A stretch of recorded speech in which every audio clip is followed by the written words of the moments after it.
Guys, welcome back to my channel. आज मैं आपको अपना फर्स्ट इंटरनेशनल ट्रिप था वियतनाम, उसके एक्सपीरियंसेस, उसके कोई भी फर्स्ट इम्प्रेशंस ऑफ वियतनाम, मुझे कैसा लगा, पहली बार कंट्री से बाहर ट्रैवल करना कैसा लगा, आपको मैं ये सब चीज़ें बताऊंगी। शुरू से लेके एंड तक मेरी जर्नी कैसी रही। सो अगर आपको और बातें जाननी है वियतनाम के बारे में, स्टे ट्यून्ड। तो सबसे पहले तो मैं बताऊंगी, हमने यहाँ से चंडीगढ़ टू दिल्ली की बस ली। पहले तो 2:30 बजे हमारी बस थी, तो उसने हमें पहुँचाया अराउंड 7:30 समथिंग। तो हमारी बस फ्लाइट थी हमारी 11:30। तो हमने अराउंड गैप था हमारा, तो ऑफ कोर्स आपको 3 घंटे पहले ही पहुंचना चाहिए, क्योंकि जब हम पहुंचे थे वहाँ बहुत लंबी लाइन थी, क्योंकि वही जो कनेक्टिंग फ्लाइट, वो जो हम जिस फ्लाइट से जा रहे थे वियतनाम एयरलाइंस के थ्रू जा रहे थे, तो उनका क्या था कि कनेक्टिंग फ्लाइट्स थी ऑस्ट्रेलियंस के लिए भी। आपको 3 घंटे का गैप तो पक्का रखना पड़ेगा। तो हम पहुंचे वहाँ पे, तो हमने वहाँ पे डिनर वगैरह किया, लॉन्च ठीक ठाक ही था। एंड उसके बाद हमने फ्लाइट ले ली। ऑलमोस्ट 4 to 5 के इन बिटवीन ही थी, 4 to 5 आवर्स के इन बिटवीन ही थी। तो हम लैंड किए सुबह वहाँ पे।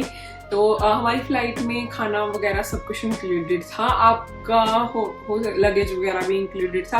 तो ये डिपेंड करता है आपने कौन सी फ्लाइट लेनी है, हैंड बैग ही यूज़ करना है या लगेज भी यूज़ करना है, आपको खाना चाहिए या नहीं चाहिए, इट्स अप टू यू।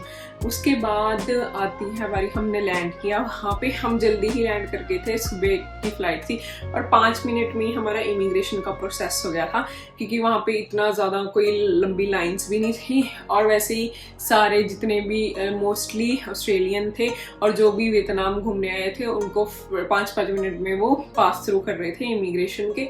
तो ज़्यादा हैक्टिक नहीं है, इमिग्रेशन के लिए ईजी कंट्री है।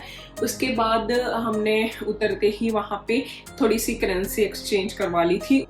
हमें करेंसी एक्सचेंज मिला था 280 रुपीज़, वैसे 295 है, लेकिन उन्होंने 280 के हिसाब से दिया था। वहीं से हमने सिम ले लिया था। 800 to 1000 के अराउंड पड़ेगा आपको। 30 डेज का होता है, 30 डेज का हमें मिला था। नियो क्रेडिट कार्ड ले रखा था हमने, उससे हमने एक्सचेंज करवाया। हम ट्राई करना चाहते थे कौन सा चीपर पड़ेगा, लेकिन सारे सेम ही पड़ रहे थे। तो हमने वहाँ से क्या किया, हमने टैक्सी नहीं की, तो वहाँ हमें 7 बजे बस चलनी थी, तो वहीं से हमें बस मिल गई। तो वहाँ पे 200-300 के इन बिटवीन आपको बस की टिकट भी मिल जाती है, which is cheaper than the grab taxi. वहाँ पे अगर आपको टैक्सी करनी है, हमने भी काफ़ी टाइम किया, तो ग्रैब ऐप आप अपने फ़ोन में डाउनलोड कर लीजिएगा, वहाँ से वो इजी पड़ती है।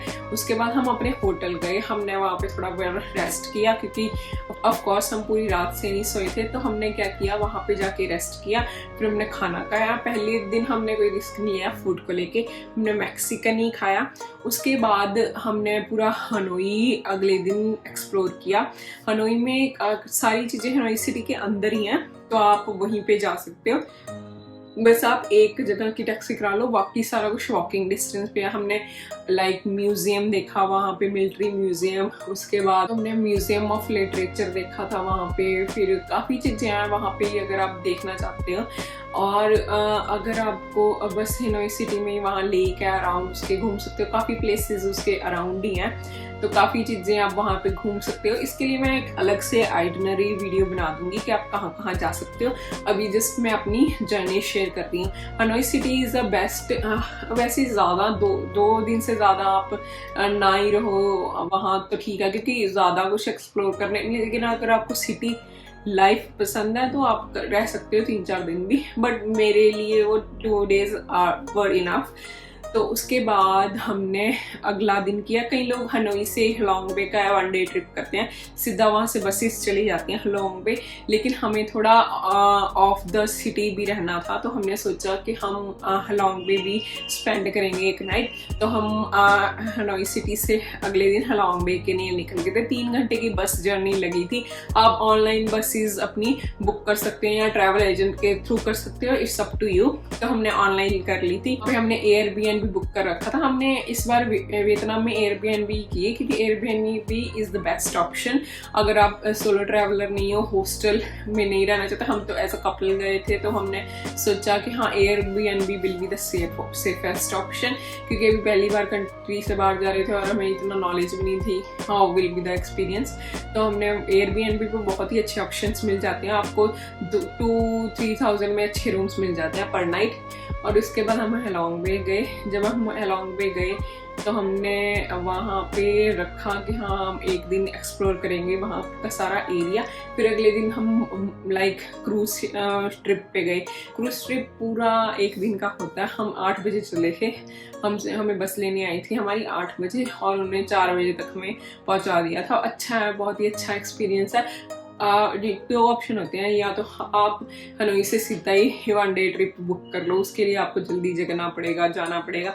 और अगर आप पीसफुली रहना चाहते हो तो आप हेलोंग पे रहो, वहाँ से अगले दिन ट्रिप करो। उसके बाद 1 डे ट्रिप के बाद हम 2 डेज हमने वहाँ स्पेंड किए। फिर हम आ गए निम्बिन भी अच्छी जगह है निम्बिन, लेकिन ये है कि काफ़ी जगहें हैं दूर, आपको काफ़ी दिन चाहिए। हमने काफ़ी जगहें तो नहीं कवर की थी, लेकिन जो भी हम 2 दिन में कर पाए हमने कर ली। तो वहाँ पे जो बाइदिन पगोड़ा उसको पूरा दिन चाहिए देखने के लिए, और जो वहाँ की ट्रिप है त्रांगयान की बोट टूर होता है वो भी अच्छा है। और हमने वहाँ पे त्रांगयान के 3 ऑप्शंस होते हैं, हमने एक ऑप्शन चूज किया जिसमें ज़्यादा केव्स थी। हमें नहीं पता था केव्स, पहली बार हम एक्सप्लोर कर रहे थे तो केव्स में हमें लाइक एक्सपीरियंस ऐसा था कि हाँ, लेकिन थोड़ा डरावना एक्सपीरियंस था क्योंकि अंधेरा था। और जो सबसे पहली केव थी हमारी, सबसे पहली ही लाइक तंग वाली केव थी, बाकी अच्छी थी, एक्सप्लोर करने में मज़ा आया। मतलब ओवरऑल लोगों के बारे में अगर पूछा जाए तो लोगों का एक्सपीरियंस अच्छा था, नाइस था। वो आउट ऑफ द वे आपको हेल्प करते हैं। हाँ, मेरे इमिग्रेशन वाले ऑफिसर के साथ थोड़ा सा थोड़े रूट थे वो, बट बाकी जो वहाँ के लोग हैं वो नाइस थे। और वहाँ पे जो भी लोग थे मतलब आपको out of the way help करने जाते हैं, क्योंकि लैंग्वेज तो वो बोलते नहीं है ज़्यादा इंग्लिश, तो आप अपने फ़ोन में ट्रांसलेटर हैंडी रखिएगा, वो ट्रांसलेशन के थ्रू आपकी हेल्प कर देते हैं। बहुत ही अच्छे लोग हैं। और खाने का थोड़ा आपको मुश्किल हो सकता है अगर आप वेजिटेरियन हो। वैसे तो चिकन में बहुत अच्छे ऑप्शंस हैं उनके पास, लेकिन अगर आप वेजिटेरियन हैं थोड़ा मुश्किल हो सकता है। वैसे इंडियन रेस्टोरेंट्स भी हैं वहाँ पे, लेकिन थोड़े महंगे भी पड़ जाते हैं। और उसके हिसाब से बनमी एक उनकी डिश होती है, बहुत ही अच्छी है और इजी लाइक लोकल शॉप हमारे जैसे होते हैं। बनमी आपको 60 to 70 रुपीज़ के अंडर पड़ जाएगा। और उसके बाद उनका एक ड्रिंक था, मुझे नहीं पता, लेकिन उन्होंने पूरा क्रश करके लाइक लेमन हनी सब कुछ डाला था, बहुत ही अच्छा ड्रिंक था। और उसके बाद जब हम लाइक ऑल ओवर सेफ्टी के लिए अच्छा है, मुझे अच्छा लगा, सेफ्टी और क्लीनिनेस है, मतलब लोग अच्छे हैं, ट्रैवलिंग के लिए अच्छा है। सोलो तो मैंने ट्रैवल नहीं किया, बट वहाँ पे कई लड़कियाँ सोलो ट्रैवल कर रही थी।